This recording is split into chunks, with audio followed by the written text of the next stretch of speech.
카톡으로 일반 국민도 퍼나르면 내란 선동으로 단호히 고발하겠다. 야당의 발표에 정치권이 시끄럽습니다. 일단 그 얘기부터 바로 들어보시죠.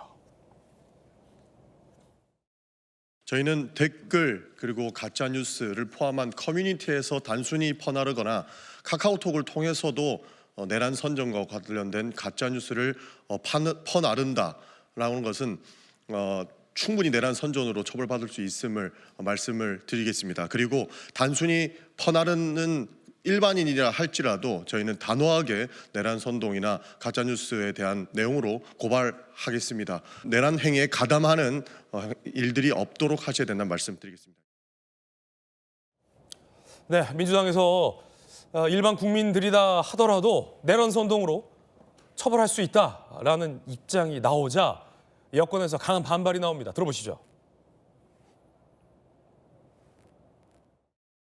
결국은 완전 공포 사회를 만드는 것이죠. 카톡도 마음대로 못한다? 우리 어디 가서 마음 놓고 이야기하겠습니까? 이게 대한민국입니까? 민주당이 전 국민 카톡 검열을 시사했습니다. 공유하는 일반인까지 고발하겠다는 것은 반민주적 공포 정치를 펼치겠다는 사실상 대국민 선전 포고입니다.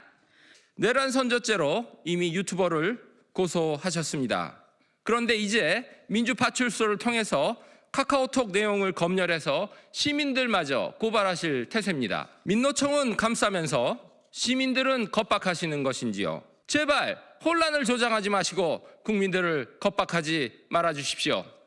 제가 이거 보고 나서 북한에서 했던 5호 담당자가 딱 생각이 났습니다. 58년에 김일성이 이런 거 하자 해가지고 그 다음해인 59년부터 되는 건데 5개 집을 한 요원이 감시하는 거예요. 옆집에 누가 출입하는 것까지 다 체크를 해요. 네. 북한에서도 50년대 했던 걸 어떻게 2025년 이 대한민국에서 하겠다는 겁니까? 얼마나 이게 황당무계하고 후진발상입니까? 일반 국민들의 카톡까지 내란 선전죄로 고발할 수 있다라는 야당의 입장에 여권에서는 강한 반발 들으신 것처럼 나오고 있습니다. 야당에서는 민주파출소라는 사이트도 이미 개설됐습니다. 자, 야당이 개설한 민주파출소라는 사이트에 보면요. 신고하기 게시판도 있고 유치장과 교도소 게시판도 이미 마련이 돼 있습니다. 교도소 게시판을 클릭해보면 이른바 민주당이 규정하는 가짜 뉴스로 처벌된 사례에 대해서 이렇게 유치장과 교도소라는 게시판 항목에는 게시가 돼 있기도 합니다. 이게 언뜻 보면 유치장의 철창 그림도 이렇게 보이고요. 글쎄요, 뭐 야당 의원이 어떤 취지로 이 같은 입장을 밝혔는지 잠시 후에 또 야권 패널 분들에게 그 속내도 한번 들어볼 텐데 지금 국민들 사이에서 일고 있는 논란은 이 민주파출소의 교도소 이미지와 겹쳐져서 일반 국민들의 카톡도 이렇게 고발하거나 법적 조치를 취하겠다라는 것이어서 논란이 일고 있습니다. 자, 오신환 의원님, 많은 보도가 나오고 있는데 그 보도에 등장한 일반 국민들의 어떤 반응 중 하나가 민주당이 카톡 계엄을 선포했다 이런 반응도 있더라고요. 어떻게 보십니까? 그렇죠. 민주당이 있을 수 없는 일을 지금 발표했다라고 보여지고요. 특히 국민소통위원회가 국민들과 소통하겠다고 하면서 카톡을 검열해서 공포정치로 가겠다고 하는 것을 선언한 바와 같다 저는 이렇게 보여지고요. 굉장히 위험한 발상이다. 그리고 특히 민주당이 여지껏 표현의 자유 그리고 또 입틀막으로 계속적으로 윤석열 정부를 공격해 왔잖아요. 그런 측면에서 보면 이 국민들의 입을 막아서 본인들이 원하는 바를 얻기 위한 하나의 수단으로 계속 가고 있다 이렇게 보여지고 지금 뭐 민주파출소라고 하는 그런 사이트도 저도 들어가 봤는데 민주당과 관련돼 있는 그러니까는 상대에 대해서 명예훼손죄나 비방죄로 처벌받은 내용들만 올려져 있는데 오히려 저렇게 허위 사실에 대한 것을 여러 가지로 형태로 공포하고 또 진원지 자체가 사실 민주당 아니었습니까? 그러니까 과거에 무슨 청담동 술자리 문제부터 뭐 그리고 지금 최근에 국회로 불러들여서 김어준 씨가 얘기했던 뭐 사사를 하라고 하는 여러 가지 내용들 이런 것들이 다 사실이 아닌 것으로 스스로 민주당에서도 시인을 했잖아요. 그런 것들에 대해서는 전혀 언급 없이 이것을 협박하고 국민들을 압박하는 수단으로 이용하는 것은 매우 부적절한 행위다. 저는 이렇게 생각합니다. 예, 정익진 변호사님 어떻게 보십니까? 글쎄요, 이건 뭐 위험한 발상도 아닌 것 같고요. 제가 봤을 때 이건 위험한 발상이 아니고 무식한 발상이에요. 왜 무식한 발상이냐?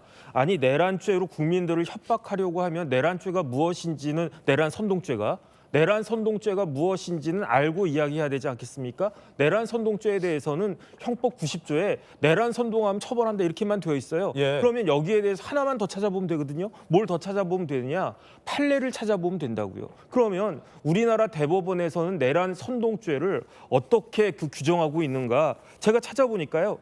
내란을 실행하기 전에 내란을 적극적으로 선동하고 이렇게 막 사람들 동요하게 하는 거 예. 이게 내란 선동죄다. 다시 말해서 내란이 실행되는 것을 목표로 선동함으로써 성립하는 독립적인 범죄가 이게 내란 선동죄다. 그러면서 아예 그 대법관님들이 아예 도식적으로 이야기를 해놨어요. 어떻게 예. 도식적으로 이야기해놨느냐. 내란은 어떻게 실행이 되는가. 먼저 선동하고요. 그다음에 준비가 이루어지고요. 그다음에 실질적으로 내란이 실행이 되는 거다. 제가 봤을 때 우리나라가 뭐 내란에 준하는 국가 비상 상태였습니까? 제가 봤을 때 안 그렇거든요. 그런데 그럼에도 불구하고 대통령이 계엄을 선포했으니까 비상계엄을 했으니까 우리나라가 지금 이 난리가 있는 거 아니겠습니까? 그렇다라고 하면 똑같은 논리로 지금이 우리나라가 내란 상태입니까? 내란이 이루어질 상태입니까? 누군가가 내란을 갖다 기도하고 있습니까? 대통령이 저기 한남동 관저에 처박혀가지고 내란을 지금 기도하고 있고 그걸 갖다가 일반 국민들이 우리 대통령님 그 내란죄를 범할 생각이니까 지금 선동하고 그다음에 준비하고 그다음에 내란의 실행이 이루어지도록 하자 이렇게 하고 있는 겁니까? 이거는요 제가 봤을 때 네. 말이 안 되는 거고요. 그다음에 무슨 민주파출소입니까? 제가 봤을 때 민주파출소 맞는 것 같은데 거기에 두 자가 더 붙어야 될 것 같아요. 인민민주주의 파출소 아닌가 저는 그런 생각이 들고요. 이런 것들이 민주당의 지지율을 대폭 갉아먹고 있는 그런 상황인데 그런 상황이라고 하는 것을 민주당만 모르는 것이 아닌가. 전 제가 봤을 때 비상계엄하는 거나 지금 내란 상태라고 하면서 내란 선동죄 이야기하는 거나 뭐가 다른가. 동전의 앞면과 뒷면과 똑같은 거 아닌가. 저는 그런 느낌 받았습니다. 정익진 변호사님 추가 질문 드릴 텐데 네네. 법리적으로 내란 선전죄라는 것이 적용될 수 있는 상황이 아니다라는 지적해 주셨잖아요. 네네. 그것과 관련해서 한 가지 좀 더 질문을 드리면 그러니까 내란을 발생시킬 목적으로 내란 행위 이전에 무언가 여론을 선전하거나 내란을 준비하는 일련의 행위들을 내란 선전죄로 처벌한다. 그게 내란 선전죄다라는 거잖아요. 네네. 그런데 지금은 사실은 내란 혐의와 관련해서 민주당이 헌재에 대통령과 관련된 내란죄를 뺐다라는 논란도 있잖아요. 네네. 헌재는 내란죄의 형법적 책임을 묻지 않겠다. 헌법적 그러면 내란까지도 못 가고 지금 뭐 계엄의 적절성 여부만 헌재에서 따져보는 건데 그런데 일반 국민들을 상대로는 내란 선전죄를 묻겠다라는 것이 법리적으로 가능한 얘기입니까? 전혀 가능하지가 않고요. 그렇기 때문에 제가 조금 과격한 표현이지만 무식하다는 이야기를 갖다 쓰는 게 공당에 대해서 그런 표현을 쓰는 게 이거는 오히려 이런 식으로 국민들을 선동하는 것이 아닌가. 윤석열 대통령이 내란죄를 범했습니까? 무죄 추정의 원칙이니까 일단은 무죄라고 추정을 갖다가 하고 비상계엄한 게 내란죄라고 하더라도 그 내란죄라고 하는 거는 실질적으로 실패한 거 아니겠습니까? 네. 미수가 됐다고요. 그러니까 대한민국에 더 이상 내란 행위는 있지도 않아요. 그런데 제가 좀 전에 말씀드렸듯이 우리나라 형법상 내란 선동죄라고 하는 것은 내란이 있기 전에 내란의 준비가 있기도 전에 그 전에 준비를 위해서 사람들을 갖다 동요시키는 알겠습니다. 그게 내란 선동죄인데 지금 무슨 내란 선동죄가 가능할 것인가 말이 안 된다는 생각이 듭니다. 예, 자 조규현 변호사님 법리적으로 국민들 상대로 내란 선전죄를 적용할 수 없다라는 지적이신데 민주당에서는 내란 선전죄라고 얘기를 했어요 분명히. 예, 일단 첫 번째 이게 전 국민 카톡 검열이다. 이게 가짜 뉴스입니다.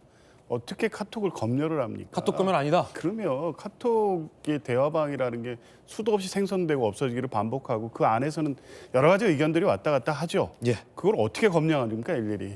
지금 민주파출소를 통해서 하고 있는 제보의 내용은 조직적으로 특정 아이디를 동원해서 명백히 가짜 뉴스로 확인됐는데 이 여론에 나쁜 영향을 미칠 목적으로 조직적으로 유포되는 사안들을 추출해서 선별하고 그게 확인됐을 때의 고발 여부를 검토하겠다는 겁니다. 그러니까 특정해서 이 허위사실 공표 목적이라든가 또 내란 선전에 해당될 수 있는 내용들이 조직적으로 운포되는 부분들을 찾아내는 거고요. 그리고 대표적으로 꼭 내란 선전죄가 아니더라도 허위사실 명예훼손 같은 내용들도 많이 포함되어 있습니다. 대표적으로 이 대통령 관저 앞에서 제 1호 제보가 뭐였냐면 이 경찰이 민주노총 시위대에 폭행당해서 혼수 상태에 빠졌다. 이런 글들이 유포되고 있습니다. 이런 거 제보하고 법적 처리해야 되지 않습니까?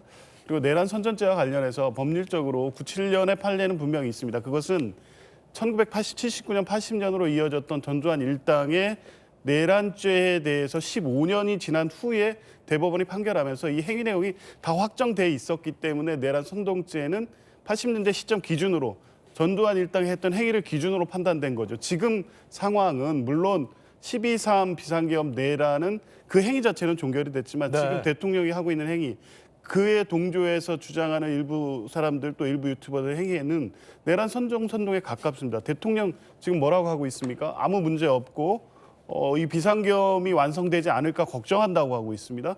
그리고 이 주권 침탈 세력, 반국가 세력과 끝까지 싸우겠다고 하고 있습니다. 12월 3일 날 포고문을 발표했던 포고문의 내용이라든가 이 긴급 담화의 내용에서 한치도 바뀌지 않았고 여기에 부응해서 실제 일부 유튜버와 네티즌들은 대통령의 12월 3일 비상계엄과 내란 행위 자체가 정당했고 그게 완성돼야 된다는 주장을 계속하고 있습니다. 궁극적으로 뭡니까? 그때 국회의 침탈이라든가 선거의 침탈, 부정선거 여론이 여전히 지금 일부 이 네티즌들 중심으로 조직적 유포되고 있는 게 사실입니다. 그러면 여전히 그때 12월 3일 날 대통령이 공언했던 이 국회라든가 선관위 국가기관의 기능을 마비시키는 행위가 정당했고 여전히 그게 유효하다는 주장을 하고 있다고 하면 1997년의 대법원 판례에 의하더라도 진행되고 있는 내란에 대한 선동으로 해석될 수 있는 여지가 충분히 있습니다. 알겠습니다. 기계적으로 2097년의 판례를 가지고 지금의 상황을 해석하는 건 무리가 있습니다. 자, 지금 여야 의견 전해드리고 있습니다. 이 국면과 관련해서 야당을 강하게 비판한 오세훈 서울시장이 있습니다. 오세훈 서울시장은 당명을 바꿔라, 공안당으로 바꿔라 라고 야당의 이른바 이 카톡 검열 논란과 관련해서 강한 비판을 했는데요. 오늘 김진 앵커의 모닝콜, 그 대상은 바로 오세훈 서울시장입니다.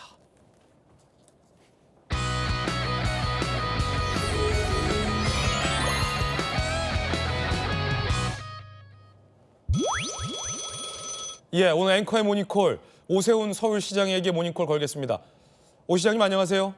네, 안녕하세요. 예, 자 방금 들으셨듯이 야당에서는 일반 국민들의 카톡도 내란 선전죄로 고발할 수 있다라고 밝혔는데 서울 시민의 행정을 책임지고 있는 시장님께서는 어떤 입장이십니까? 예, 뭐 마음이 조급하겠죠. 이런 국민 모두를 카톡에서 퍼나르는 것도 내란 선전죄로 뭐 고발하고 처벌하겠다 하는 것은 예. 한마디로 이재명 대표의 조급증 그리고 오만함 이런 마음가짐이 반영된 발표라고 생각합니다. 국민들은 다 판단하고 계십니다. 이미 대통령은 직무가 정지된 상태이고 지금 체포영장이 발부가 돼서 그 집행을 목전에 두고 있습니다. 그런 상황에서 내란이 완성이 안 되었으니 그에 대해서 민주당 시각과 다른 시각을 가진 사람들이 만든 콘텐츠를 퍼나르는 건 내란 선전이고 선동이다. 예. 처벌하겠다. 이렇게 이야기하는 것은 재판이 항소심 재판이 내려지기 전에 빨리 탄핵 소추를 탄핵을 완결해서 빨리 대통령 선거를 치르고 싶다는 그런 조급증 그리고 3분의 2 가까운 의석을 가지고 못할 게 없다는 오만함 이런 마음가짐이라고 생각합니다. 예, 조금 전 이 스튜디오에서도 두 명의 이제 변호사분들이 공방을 벌였는데 계엄 종료 이후에도 내란 선전죄로 국민 처벌이 가능하냐라는 부분과 관련해서 시장님은 시장님이시기 전에 또 법률가이시지 않으셨습니까? 어떻게 보십니까? 내란 선전죄로 국민을 처벌하는 게 가능합니까? 예, 내란 특검법을 발의하면서 그 안에다가 대북 확성기 가동, 대북 전단 살포 이런 외환 혐의까지 집어넣었지 않습니까? 네.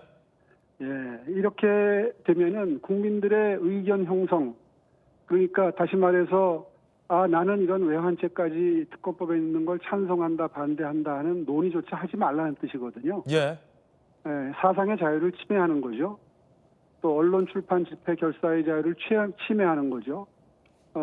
그래서 민주당은 당명에서 민주주의를 뜻하는 민주를 빼야 된다. 또 혹은 이렇게 공안정국을 만들고 싶어하는 마음이 보이니 차라리 민주공화당이라고 하라. 뭐 그런 말씀을 드린 겁니다. 예. 카톡 검열 논란이 일자 민주당에서는 검열 아니다. 가짜 뉴스에 대응하기 위한 취지였다라는 이 반박도 나왔습니다. 어떻게 생각하십니까? 지금 다 논의하는 걸 들으셨겠지만 결국 민주당이 주장하는 것과 상반된 시각을 가진 사람들은 그 주장이 가짜 뉴스다. 예. 그리고 그거는 처벌할 수 있어야 한다는 주장이지 않습니까? 판단은 국민 여러분들이 하실 겁니다. 예. 자, 뭐 야당에서 계엄 사태 이후에 김어준 씨의 뭐 한동훈 사살설, 대통령 도피설 등 여러 논란의 주장들도 나왔는데 어떻게 생각하십니까? 대통령이 이미 도피했다라고 하는 사실을 그 민주당 소속 국회의원이 나와서 하시는 걸 제가 뉴스에서 봤는데요. 예. 분명한 사실관계와 다른 가짜 뉴스죠. 본인들도 그런 주장을 하면서 이거를 본인들 이야기와 다른 이야기를 하는 사람들은 가짜 뉴스로 처벌한다라는 게 난센스라는 건 뭐 국민 여러분들도 다 익히 느끼고 계실 겁니다. 야당의 이 같은 어떤 공세적인 어떤 정치적 의도 뭐라고 분석하시나요? 모두에 제가 잠깐 정리해서 말씀드린 것처럼 지금 그 본인들의 지지율이 떨어지는 것을 분석하고 국민의힘 지지율이 올라가는 것을 분석을 할 때 겸손한 마음으로 본인들이 무엇을 잘못했는지를 느껴야 됩니다. 물론 대통령이 민주당의 이런 입법 폭주 그리고 탄핵 남발 그러니까 본인들 했던 사업 전 정권에서 했던 사업을 감사한다고 해서 감사원장 탄핵, 검찰총장 탄핵, 자기들 대표 이 국회의원들 수사했던 검사 탄핵 이런 식의 탄핵 남발을 한 것이 대통령으로 하여금 계엄을 생각하게 했다면 계엄 종국이 조금 정리된 다음에는 민주당도 반성을 해야죠. 본인들이 원인을 제공했다는 관점에서 저희들이 180석이 넘는 이런 막강한 힘을 가지고 그동안 너무 휘둘러댄 것을 반성합니다. 대통령도 물론 계엄 선포한 것이 과잉 대응이고 잘못된 선택이지만 우리도 국민 여러분들께 심려를 끼쳐드리는데 바탕을 원인을 제공했습니다. 반성합니다라는 이야기를 누구 한 사람 민주당 쪽에서 한 사람이 있나요? 이런 원인 분석이 잘못되어 있기 때문에 오늘날 이런 공방이 생긴다고 생각을 합니다. 지금 국민들께서는 걱정이 이것이 사법적으로 어떻게 처리되는가가 중요한 것이 아니라 민생에 영향을 미치고 국제적인 신인도가 떨어진 거에 대해서 모두 참담한 심정이시고 걱정하시는 거 아니겠습니까? 그렇다면 그런 관점에서 겸손한 마음으로 이 일을 국민 생활에 지장이 없는 방향으로 처리하겠다는 그런 국가를 생각하는 마음, 국민을 생각하는 마음으로 처리를 해야죠. 이것을 마치 승부를 하듯이 본인들이 생각하는 방향으로 전국을 끌고 갈 수 없다면 모든 것을 통제하겠다. 법을 만들어서 처벌하겠다. 이런 마음가짐에서 국민들이 민주당은 앞으로 집권할 자격이 없구나. 준비가 안 된 정당이구나라는 판단을 해서 지금 지지율이 떨어지는 거 아니겠습니까? 그거를 인정하지 못하고 마치 가짜뉴스 때문에 우리 민주당의 지지율이 떨어지고 국민의힘 지지율이 올라간다. 이렇게 분석을 하기 때문에 모든 잘못된 대처가 나오고 오히려 점점 더 국민들을 심려를 끼쳐드린다고 생각합니다. 자, 오늘 앵커의 모니콜 오세훈 서울시장이었습니다. 오 시장님 감사합니다. 네, 고맙습니다. 자, 방금 들으신 것처럼 오세훈 서울시장도 강하게 이 야당의 입장에 대해서 비판을 했습니다.